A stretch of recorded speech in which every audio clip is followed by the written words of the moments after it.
मृताच्या कुटुंबाला तर आपण ज्या ज्या ठिकाणी मृत पावले त्यांना तर 4 लाख रुपयाची मदत आपण करतोच आहे. ज्या व्यक्ती जखमी झालेल्या आहेत त्यांना 74,000 रुपयाची ते 2.5 लाखापर्यंतची मदत या निमित्तानं सरकारच्या माध्यमातून केली जाते. घरगुती भांडी आणि वस्तूंचं नुकसान झालेलं आहे, ज्या वस्तूंचं नुकसान झाले त्यांनाही 5,000 रुपये प्रति कुटुंब मदत करण्याचा निर्णय घेतला आहे. कपडे आणि वस्तूचं नुकसान झालं त्यालाही 5,000 रुपये प्रति कुटुंब मदत करण्याचा निर्णय घेतलेला आहे. दुकानदार टपरीचं मी सांगितलं आता 50,000. डोंगरी भागात ज्या घरांची पडझड झालेली आहे त्यांना 1,20,000 रुपयाची मदत घरासाठी या निमित्तानं होणार आहे. आणि ज्या कच्च्या घरं आहेत, कच्च्या घराचंही नुकसान झाले त्यांना 1,30,000 रुपयाची मदत होईल. अंशतः पडझड झालेल्या त्यांना 6,500 रुपयाची मदत या निमित्तानं होणार आहे. त्यामुळं जवळजवळ या घटकामध्ये ज्या पायाभूत सुविधांचं नुकसान झालं, ज्या शेतीचं नुकसान झालं, ज्या पिकांचं नुकसान झालं, पूल रस्ते शाळा अंगणवाड्या ज्यांचं नुकसान झालं, ही सगळी व्यवस्था पूर्ववत होण्यासाठी जे करता येईल ते सगळं या पॅकेजमधून करण्याचा प्रयत्न माननीय मुख्यमंत्री देवेंद्र फडणवीस साहेबांनी या निमित्तानं केलेला आहे, सरकारनं केलेलं आहे. आणि महाराष्ट्राच्या इतिहासामध्ये एवढी मोठी मदत डायरेक्ट शेतकरी बांधवांसाठी आजपर्यंत इतिहासामध्ये कधीही झाली नव्हती. ती मदत करण्याचं काम जवळजवळ 31,500 कोटी रुपयाचं पॅकेज या निमित्तानं सरकारनं दिलेलं आहे. त्यासोबत आपण बघतो पीक विम्याच्या बाबतीतला निर्णय आता केंद्र सरकारशी चर्चा चालू आहे. आदरणीय शिवराज सिंग चौहान साहेबांच्या सोबत माननीय मुख्यमंत्री महोदय बोलत आहेत, विमा कंपन्याशी बोलत आहेत. विमा कंपन्यातूनही जास्तीत जास्त मदत शेतकऱ्यांना कशा पद्धतीने देता येईल. साधारण आत्ताच्या सुरुवातीला प्राथमिक जी अंदाज येतो तो साधारण 17,000 रुपये प्रति हेक्टर शेतकऱ्यांना विम्याच्या माध्यमातून मदत होईल अशा पद्धतीचं नियोजन या सरकारच्या माध्यमातून केलं जातं आहे. ही परिस्थिती आज आपल्या सगळ्यांच्या समोर मांडत असताना आपल्या सगळ्यांना माहिती आहे की सगळ्यात मोठं नुकसान जे या निमित्तानं जे झालेलं आहे ते सोलापूर जिल्ह्यामध्ये सगळ्यात मोठं नुकसान झालेलं आहे. आणि सोलापूर जिल्ह्याची जी वार्षिक सरासरी होती 481 मिलीमीटर पावसाची, तो पाऊस जवळजवळ 688 मिलीमीटर एवढा पाऊस झाला आहे. त्यामुळं खूप मोठा पाऊस झाला आणि वार्षिक सरासरीच्या जवळजवळ 143% पाऊस अधिकचा पडलेला आहे. त्यामुळं जे सोलापूर जिल्ह्यातली जी 110 मंडलं होती त्यापैकी 80 मंडलामध्ये अतिवृष्टी झालेली आहे. आणि ज्या ठिकाणी अतिवृष्टी झाली आणि ज्या ठिकाणी अतिवृष्टी झाली नाही पण सातत्यानं पाऊस पडला आहे, या सगळ्या ठिकाणचे पंचनामे या ठिकाणी करण्याचे सूचना दिलेल्या आहेत. अतिवृष्टी झालेली आता ते पुन्हा मी सांगणार नाही. खूप ठिकाणी 1 वेळा झाली, काही ठिकाणी 2 वेळा, काही ठिकाणी 3 वेळा, काही ठिकाणी 4-5 वेळा अतिवृष्टी झालेली आहे. त्यामुळे बाधित कुटुंबाची जी संख्या आहे, जी प्राथमिक अंदाज म्हणण्यापेक्षा जवळजवळ त्या अंदाजापर्यंत आपण पोचतो आहे की साधारण 12,300 कुटुंबाची संख्या आहे बाधित कुटुंबाची.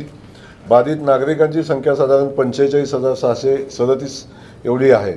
आणि बाधित जनावरांची संख्या साधारण 1,868 एवढी आहे. जी सोलापूर जिल्ह्यातला विषय मी आपल्याशी सांगतो आहे.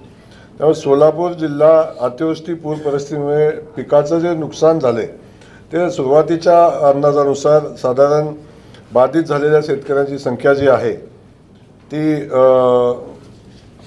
4,69,000 एवढे शेतकरी पहिल्या टप्प्यामध्ये बाधित झालेले आपल्या सगळ्यांना.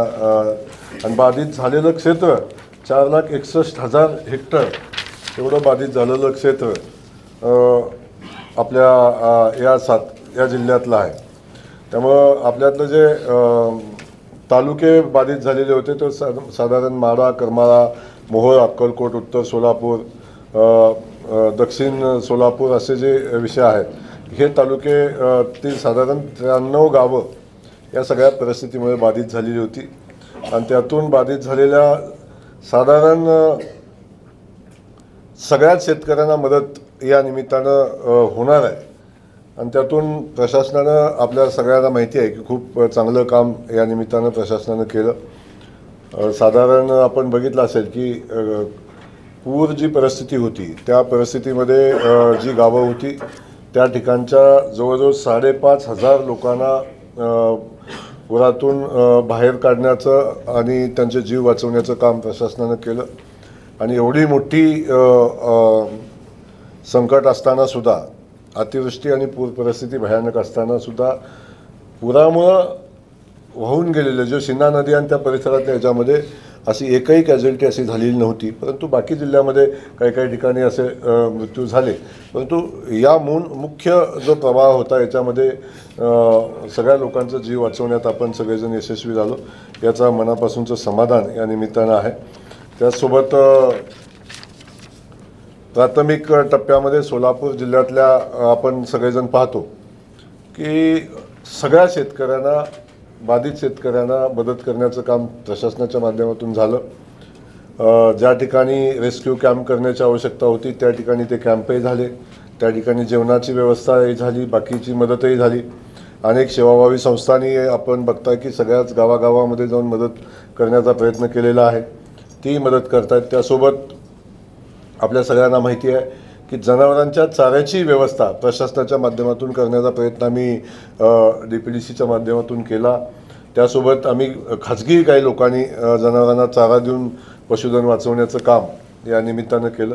मला वाटतं बहुतांश ठिकाणी आता पाणी कमी झालं आणि लोक घरी जात आहेत, गेलेली आहेत. आणि त्या घरी गेल्यानंतर जी घरची गावाची जी परिस्थिती मुश्किलीची होती त्याही ठिकाणी आपण पाहिलं असेल की त्या सगळ्या गावं आपण जिल्हा परिषदेचे CEO इथं आहेत त्यांना आपण तातडीनं सूचना दिल्या होत्या की ती गावं पुराच्या पाण्यामुळं चिखल आणि घाणीचं साम्राज्य गावामध्ये होतं, ती गावं आपण तातडीनं स्वच्छ करण्याचा निर्णय घेतला आणि त्या पद्धतीचं काम आता चालू आहे.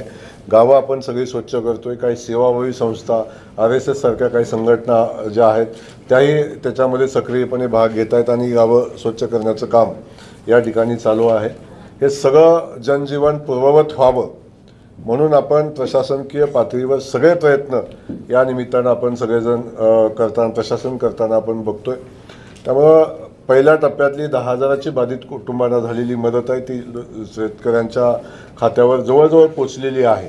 परंतु सोलापूर शहरातल्या ज्या घरांचे पंचनामे झाले त्या घरांना तातडीची मदत 10,000ची आत्तापर्यंत पोचली पाहिजे होती, परंतु ती मदत अजून पोचणे, कारण ग्रामीण भागामध्ये पंचनामे आणि बाकीच्या सगळ्या याच्यामध्ये प्रशासन व्यस्त असल्यामुळं थोडी ती मदत पोचायला उशीर झाला. पण आजच मी प्रशासनाशी मगाशी चर्चा केली, आज साधारण 1,000 कुटुंबांना आज मदत होते आणि उर्वरित जे 1,600 कुटुंब आहेत त्यांना उद्याच त्यांच्या खात्यावर त्यांची 10,000ची पहिली मदत त्यांची पोचेल अशी व्यवस्था आपण केलेली आहे. त्यामुळं साधारण पायाभूत सुविधाचं प्रचंड मोठं नुकसान या निमित्तानं जिल्ह्यामध्ये झालेलं आहे. अशा परिस्थितीमध्ये NDRF असेल, मिलिटरी असेल, आपण काही एअरलिफ्ट करून लोक काढलेली असतील ती काही टीम असेल, किंबहुना कोल्हापूरपासून, सांगलीपासून अनेक भागातनं रेस्क्यू टीम आल्या होत्या, त्याही लोकांनी खूप मोठी मदत या ठिकाणी केली. त्याही लोकांना मी धन्यवाद देईन. मिलिटरीलाही मी मनापासून धन्यवाद देईन. NDRFचे जवान त्यांनी स्वतःचा जीव धोक्यात घालून नागरिकांचे जीव वाचवण्याचं काम केलं, त्यांनाही मनापासून मी धन्यवाद देईन. जयेश दर्बी कलेक्शन कॉटन, लिनन यासह अनेक ब्रँडेड कंपन्यांच्या सुटिंग शर्टिंगसाठी जयेश दर्बी कलेक्शन, 7 रस्ता मोदी पंकाविरी जवळ सोलापूर.